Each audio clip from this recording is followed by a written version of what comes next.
अस्सलाम वालेकुम स्टूडेंट। आज का जो चैप्टर है वो रैशनल नंबर्स है ना। इस चैप्टर में हम पढ़ेंगे कि रैशनल नंबर होते क्या हैं, क्या होते हैं और कैसे निकाले जाते हैं, है ना।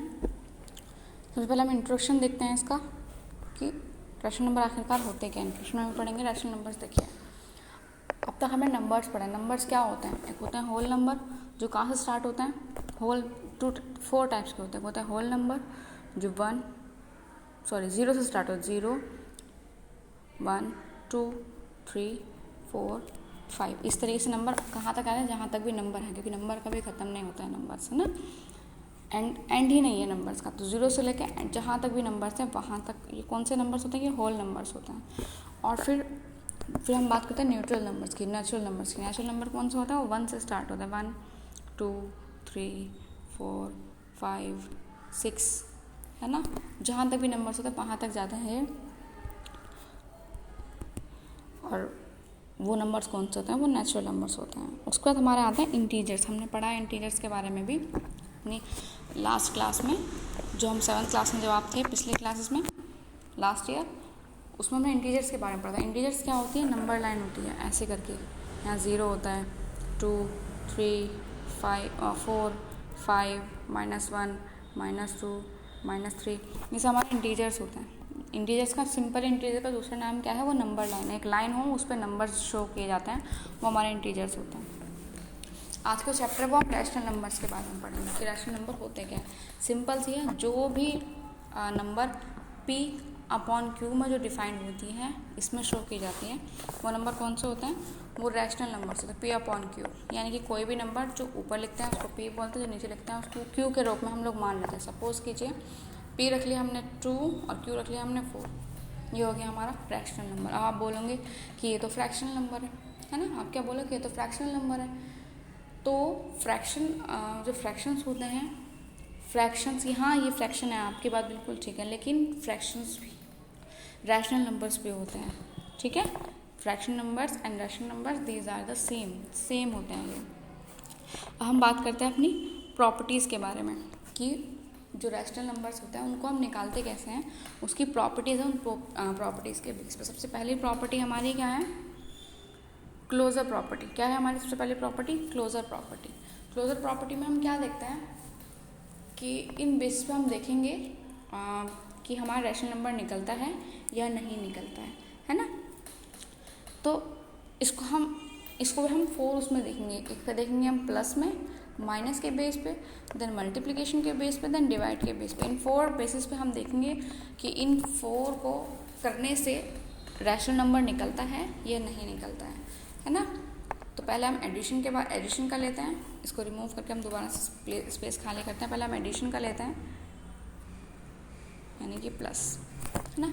एडिशन हम सपोज कीजिए हमने लिया A/B plus C/D rational number है या नहीं है। हम प्लस में निकालते हैं ज़रा ये रैशनल नंबर। देखो ये रैशनल नंबर्स हैं, इन 2 रैशनल नंबर्स को हम प्लस करके देखते हैं कि रैशनल नंबर निकलता है या नहीं निकलता है। A/B, सपोज कीजिए A को रख लिया हमने 2, B को रख लिया 2, B को रख लिया हमने 4, ठीक है। देन प्लस C को रख लिया हमने एनीथिंग 3 रख लिया, एग्जाम्पल के लिए D को रख लिया हमने 6, ठीक है। अब इन्हें प्लस करते हैं। 2 + 3 = 5 और 4 + 6 = 10। तो ये क्या निकला हमारा? ये हमारा रैशनल नंबर्स निकल गया। तो यानी कि अगर हम क्लोजर प्रॉपर्टी में एडिशन के बेस पर हम लोग चेक करते हैं कि रैशनल नंबर निकलता है या नहीं है, तो एडिशन क्या है क्लोजर प्रॉपर्टी में केपेबल है रैशनल नंबर्स निकालने में, ठीक है। अब हम बात करते हैं माइनस की, यानी सब्सट्रैक्शन की। तो हम सब्सट्रैक्शन की फॉर्म में निकालते हैं, वही फॉर्मूला हम वही रखेंगे। A/B माइनस C/D एक रैशनल नंबर है या नहीं है। सेम रख लेते हैं 2/4, A/B मतलब 2/4 माइनस में 3/6, है ना। आप देखते हैं 2 में से 3 गया 1 आया, और 4 में 6 को हमने माइनस किया तो क्या आया आंसर? 4 में 6 माइनस किया तो आंसर क्या आया हमारा?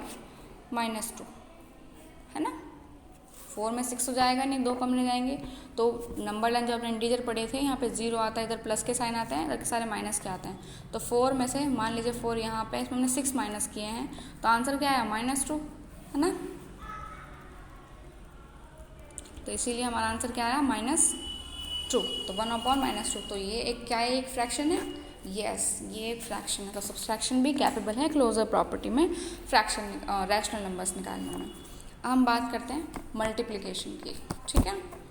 सेम वही रखेंगे हम, ए अपॉन बी सेम ही रहता है, सी अपॉन डी, यानी कि A upon D multiply by C upon D. क्या ये एक रैशनल नंबर है? ए अपॉन बी वही रखेंगे हम, 2/4 मल्टीप्लिकेशन मल्टीप्लाई बाय 3/6, यानी मल्टीप्लिकेशन हो गया ये। 2 3 जा 6, 4 6 जा 24,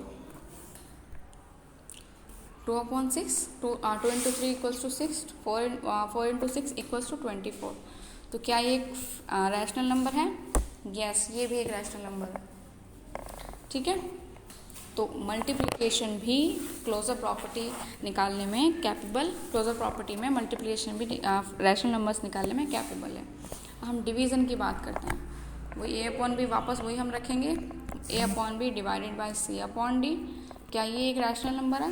इसमें हम क्या देखेंगे, जब हम कोई भी डिजिट यहाँ पे ए अपॉन बी करके रखेंगे, सी अपॉन डी करके कुछ भी डिजिट रखेंगे, वो बस हमें ये देखना है कि इसमें यहाँ पे जो भी आंसर है, ठीक है, कुछ भी आए यहाँ पे XYZ कुछ भी, लेकिन नीचे 0 नहीं आना चाहिए। अगर नीचे 0 आएगा, हमारा डिवाइड करने पे हमारा आंसर 0 आएगा, इट मीन्स कि वो इक्वल नहीं है, यानी कि वो कैपेबल नहीं है। तो और डिवीज़न हमारा कैपेबल नहीं होता, बस आपको ये चीज़ ध्यान रखनी है, ठीक है।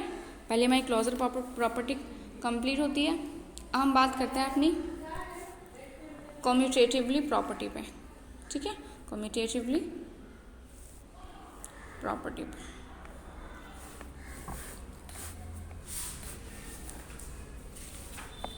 जिसमें हम इसमें भी हम वही 4 बेसिस पे देखेंगे हम, प्लस में, सब्सट्रैक्शन में, मल्टीप्लिकेशन में और डिवीज़न में, है ना। हम इसमें 4 वही निकालेंगे, लेकिन इसे हम कैसे निकालते हैं, देखिए हमें क्या करना है, ए अपॉन बी, पहले हम प्लस करते हैं एडिशन में, प्लस में C upon D equals to C upon D plus में ए अपॉन बी। ये देखना कि हमें ये वाले जो डिजिट्स हैं वो इनके इक्वल हैं या नहीं हैं, मतलब ये हैं या नहीं है, तो वो कौन सी निकलेगी वो हमारी, वो हम कम्यूटेटिवली प्रॉपर्टी में निकालेंगे। सपोज कीजिए 2/4 प्लस में then C upon D, sorry C upon D मान लीजिए हमने लिख दिया, 2/6 रख लिया, 2/6 या फिर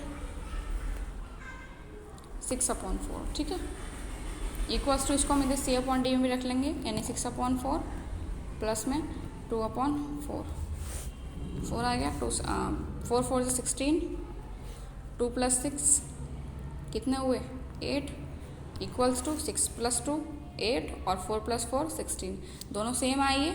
तो यानी कि जो कम्यूटेटिवली प्रॉपर्टी में एडिशन जो है वो कैपेबल है रैशनल नंबर्स निकालने में, है ना, रैशनल नंबर निकल जाता है। सेम इस तरह आप लोग माइनस में करके देख लेंगे अपनी तरफ से, मल्टीप्लिकेशन में करेंगे और डिवीज़न में करेंगे। बस इसमें ये ध्यान रखना है आपको कि जब हम रैशनल नंबर्स निकालेंगे